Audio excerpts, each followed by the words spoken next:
बिस्मिल्लाहिर्रहमानिर्रहीम। अस्सलाम वालेकुम स्टूडेंट, मेरा नाम है डॉक्टर ईमान खानज़ादा और आप देख रहे हैं मेडिकल एस्पायरेंट। स्टूडेंट, जैसा कि आपको मालूम है कि हमारी सिंध बोर्ड की इंटर बायोलॉजी की बुक भी अब पब्लिश हो चुकी है, मार्केट में आ चुकी है और तमाम के तमाम स्टूडेंट जो हैं अब वो न्यू सिलेबस को ही फॉलो कर रहे हैं। अब इंटर का जो न्यू सिलेबस आ चुका है उसके बारे में एक रिव्यू वीडियो है जो कि आप लोगों ने यकीनन देख ली होगी। नहीं देखी तो वो हमारे प्लेलिस्ट में वो मौजूद है। आज से हम भी अपने जो इससे पहले हमारा ओल्ड सिलेबस चल रहा था इंटर की बुक का, और वो उस ओल्ड सिलेबस को इसी वजह से हम लोगों ने बीच में रोक दिया था क्योंकि नई बुक आने वाली थी। तो अब हम नए सिलेबस को फॉलो करेंगे और तमाम के तमाम नए सिलेबस के चैप्टर को ही हम स्टडी करना स्टार्ट करेंगे। अब इसी सिलसिले में हम लोग अपने इंटर की जो बुक है उसका जो पहला चैप्टर हम स्टार्ट करने वाले हैं, वो हमारी इस बुक का चैप्टर 24 चैप्टर है, एवोल्यूशन के नाम से। वैसे ओवरऑल देखा जाए तो इसका 10th नंबर बनता है, लेकिन कंटिन्यूटी के एतबार से देखा जाए फर्स्ट ईयर से लेकर इंटर तक तो उसका 24th नंबर बनता है। इसलिए आपके बुक में 24th नंबर ही इस चैप्टर का लिखा हुआ है, एवोल्यूशन का। तो हम लोग आज एवोल्यूशन के चैप्टर को स्टार्ट करते हैं और फिर आहिस्ता आहिस्ता करके तमाम चैप्टर्स के लेक्चर जो है ना वो अपलोड करेंगे। तो आज से हम अपना न्यू इंटर का सिलेबस स्टार्ट करते हैं। स्टूडेंट, सबसे पहली बात तो ये कि ये जो टर्म आपके सामने लिखी हुई है एवोल्यूशन, ये एवोल्यूशन की टर्म बायोलॉजी में यानी इब्तिदा ही से ही बड़ी कंट्रोवर्सी का शिकार रही है, मतलब कंट्रोवर्सी रही है। देखें, जितने भी हम इंसान यहाँ से गुजरे हैं, चाहे वो बायोलॉजिस्ट हों या किसी भी फील्ड के साइंटिस्ट हों, तमाम के तमाम जो साइंटिस्ट हैं उनकी लाइफ में जो चीज़, जो क्वेश्चन मार्क उनके जहन में सबके रहा है शुरू से ही, वो ये कि ये दुनिया और दुनिया में मौजूद लोग कैसे वजूद में आए, यानी कहाँ से आए, मतलब पहली चीज़ क्या थी, फिर उसके बाद क्या हुआ, उसके बाद क्या हुआ। ये सारे सवाल उनके जहन में रहे और इसी सवालात के जवाबात को ढूँढने के लिए उन्होंने फिज़िक्स, केमिस्ट्री, मैथमेटिक्स का सहारा लिया, क्योंकि बायोलॉजी डेफ़िनेटली आपको पता है कि सारे सवालों का जवाब नहीं दे सकती।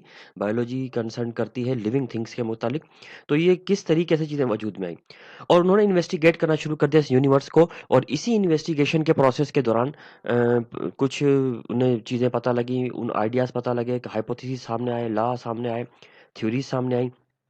इन तमाम फैक्ट्स को मद्देनज़र रखते हुए एक थ्योरी ऑफ एवोल्यूशन या एवोल्यूशन का कॉन्सेप्ट पेश किया गया।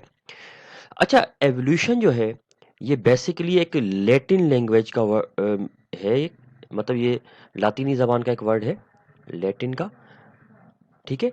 जिसका मतलब होता है अनफोल्डिंग, अनफोल्ड कर देना, अनफोल्डिंग, यानी किसी चीज़ को जो पोशीदा हो उसको सबके सामने ज़ाहिर कर देना, किसी राज से पर्दा उठा देना, ये अनफोल्डिंग की मीनिंग, मतलब किसी चीज़ को ज़ाहिर कर देना, अनफोल्डिंग कहलाता है। लेकिन एवोल्यूशन जो है ये बायोलॉजिकली हम इसकी क्या मीनिंग लेते हैं कि अगर आप सिंपलेस्ट तरीके से साइंटिफिक मीनिंग इसकी साइंटिफिक टर्म के तौर पे मीनिंग लें, तो एवोल्यूशन हम कहते हैं चेंज को, यानी यूं समझ लें कि ये जो वर्ड मैंने लिखा है ना चेंज, ये एक इस एवोल्यूशन का कॉन्सेप्ट है। अब ये चेंज जो है, अगर एवोल्यूशन का कॉन्सेप्ट है तो चेंज किस में और किस चीज में चेंज? चेंज फॉर्म, शेप और स्ट्रक्चर ऑफ ऑर्गेनिज्म के अंदर चेंज को कहते हैं। यानी किसी भी ऑर्गेनिज्म की फॉर्म में, शेप में, स्ट्रक्चर में किसी भी किस्म की कोई चेंज आए, उसको आप एवोल्यूशन कहते हैं।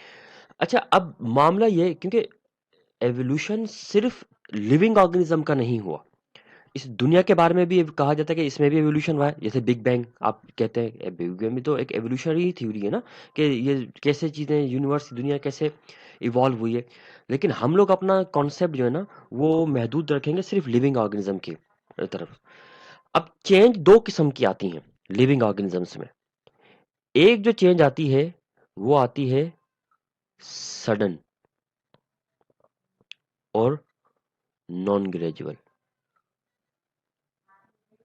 ठीक है? एक सडन और एक नॉन ग्रेजुअल आती है। जबकि दूसरी जो चेंज आती है वो सडन नहीं बल्कि स्लो ग्रेजुअल चेंज आती है, ठीक है? और ये slow gradual change sequential change होती है, मतलब एक पर्टिकुलर सीक्वेंस में ये चेंज आती है, ये चीज। अब अगर मिसाल के तौर पर ये जो चेंज आ रही है, ये चेंज स्लो और ग्रेजुअल और सडन और नॉन ग्रेजुअल आ रही है, तो इस किस्म की चेंज को हम कहते हैं बायोलॉजी के अंदर म्यूटेशन। ये म्यूटेशन कहलाती है। दूसरी जो चेंज होती है वो चेंज स्लो है, ग्रेजुअल है और सीक्वेंशियल है। मतलब ये चेंज अचानक से नहीं आती, ये बड़ी स्लो ग्रेजुअल सीक्वेंशियल चेंज होती है। इस किस्म की चेंज को हम एवोल्यूशन कहते हैं। तो इसका मतलब है कि एवोल्यूशन जो है वो किसी भी ऑर्गेनिज्म की जो उसकी फॉर्म है, उसकी शेप है, उसकी स्ट्रक्चर है, उसमें चेंज को कहते हैं। लेकिन ये जो फॉर्म, शेप, स्ट्रक्चर में जो चेंजिंग आती है वो स्लो होनी चाहिए, ग्रेजुअल और सीक्वेंशियल होनी चाहिए। इस प्रोसेस को एवोल्यूशन कहते हैं।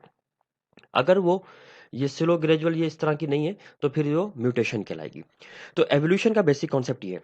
अच्छा, अब साइंटिस्ट का कहना ये है कि दुनिया में जितने भी ऑर्गेनिजम्स पाए जाते हैं सब के सब एवोल्यूशन के प्रोसेस से बने। ठीक है। और इसके अलावा दुनिया के अंदर जितनी भी मतलब नॉन लिविंग चीजें, जैसे पहाड़ है, पानी पत्थर जो भी है चीजें, हमारा एटमॉस्फेयर है, जो भी तमाम चीजें हैं, ये सारी चीजें भी एवोल्यूशन से बनी है। अब इसका मतलब ये हुआ कि एवोल्यूशन की जो ये टर्म है, ये लिविंग ऑर्गेनिज्म के साथ साथ नॉन लिविंग ऑर्गेनिज्म के ऊपर भी अप्लाई कर सकते हैं आप। मतलब लिविंग और नॉन लिविंग दोनों के ऊपर एवोल्यूशन का कॉन्सेप्ट एप्लीकेबल है अकॉर्डिंग टू साइंटिस्ट। लेकिन अगर मिसाल के तौर पे, अब हमें कैसे पता लगेगा कि मैं जो आपको एवोल्यूशन पढ़ा रहा हूँ वो लिविंग का है, नॉन लिविंग का पढ़ा रहा हूँ, या कोई और अगर आपको नॉन लिविंग का एवोल्यूशन पढ़ाना शुरू कर दे तो फिर आपको कैसे पता लगेगा? इसलिए इस एवोल्यूशन के प्रोसेस को फिर हमने अपने लिए समझने के लिए दो अलग नाम दे दिए। लिविंग्स का जो एवोल्यूशन है उसको दे दिया गया है नाम ऑर्गेनिक एवोल्यूशन का। ऑर्गेनिक एवोल्यूशन का नाम दिया गया। और जो नॉन लिविंग्स का है उसको नाम दिया गया केमिकल एवोल्यूशन का। केमिकल एवोल्यूशन का नाम दे दिया गया। तो एवोल्यूशन दो तरीके से हो गया, एक केमिकल एवोल्यूशन हुआ, एक ऑर्गेनिक एवोल्यूशन हुआ। अब दोनों में से पहला जो एवोल्यूशन हुआ वो ये केमिकल एवोल्यूशन हुआ था। अब केमिकल एवोल्यूशन जो पहले हुआ था वो इसलिए कि पहले ये दुनिया, मतलब ये लिविंग ऑर्गेनिज्म जहां पर रह रहे हैं उसके इर्द गिर्द का एनवायरनमेंट इवॉल्व हुआ, वो केमिकल एवोल्यूशन था। मतलब पहले असबाब वजूद में आए और फिर उसके बाद उसमें रहने वाले living organism according to that chemical evolution वजूद में आना शुरू हो गए। देखें, हमारा एनवायरनमेंट यूनिफॉर्म नहीं है, इसलिए उसमें जो जितने भी ऑर्गेनिज्म डिस्ट्रीब्यूटेड हैं उनके कैरेक्टर भी यूनिफॉर्म नहीं है, क्योंकि किसी भी ऑर्गेनिज्म को किसी भी इन्वायरमेंट में रहने के लिए अकॉर्डिंग टू दैट एनवायरनमेंट अपने कैरेक्टर डेवलप करने पड़ते हैं। तो इसी वजह से जितने भी लिविंग ऑर्गेनिज्म हैं उन सबके कैरेक्टर, चूंकि इन्वायरमेंट यूनिफॉर्म नहीं है इसलिए उनके अंदर जो कैरेक्टर्स हैं वो भी यूनिफॉर्म नहीं होते। अब एवोल्यूशन के बारे में आप मुख्तलिफ किस्म के कॉन्सेप्ट्स पढ़ेंगे, लेकिन उन तमाम के तमाम कॉन्सेप्ट्स में बेसिक जो थीम होगी ना वो यही होगी कि एवोल्यूशन एक चेंज होती है और वो चेंज किसी भी ऑर्गेनिज्म के फॉर्म, शेप, स्ट्रक्चर में आती है। और ये जो चेंज होती है ये स्लो, ग्रेजुअल और सीक्वेंशियल चेंज होती है। अब इस पूरी चेंज के बाद ओवरऑल रिजल्ट क्या निकलता है, मतलब क्या रिजल्ट निकलेगा कि एवोल्यूशन, आप रिकवर इसको कर देंगे कि भाई एवोल्यूशन हो चुका है। इसमें लिविंग ऑर्गेनिज्म सिंपल से कॉम्प्लेक्स फॉर्म में आ जाता है। ठीक है।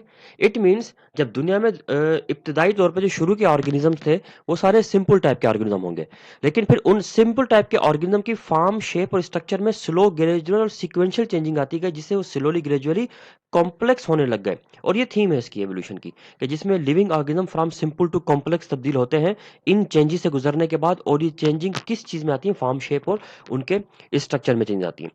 अब चाहे आप जिमरमैन का कॉन्सेप्ट पढ़ें, चाहे आप किसी और साइंटिस्ट का कॉन्सेप्ट पढ़ लें, डार्विन है जैसे, या लेमार्क है, उन तमाम के तमाम जितने भी साइंटिस्ट के कॉन्सेप्ट्स हैं उनमें बेसिक थीम आपको यही नजर आएगी कि लिविंग ऑर्गेनिज्म के अंदर चेंजिंग आ रही है और वो सिंपल से कॉम्प्लेक्स फॉर्म की तरफ बढ़ते जा रहे हैं, आहिस्ता आहिस्ता चेंज होते जा रहे हैं। बट स्टूडेंट, ये हमारा एवोल्यूशन का एक कॉन्सेप्ट था, बेसिक और इंट्रोडक्शन था। अब हम इसका टॉपिक स्टार्ट करते हैं और देखते हैं कि एवोल्यूशन में इस न्यू बुक में हमारे पास पढ़ने के लिए और क्या चीज़ है।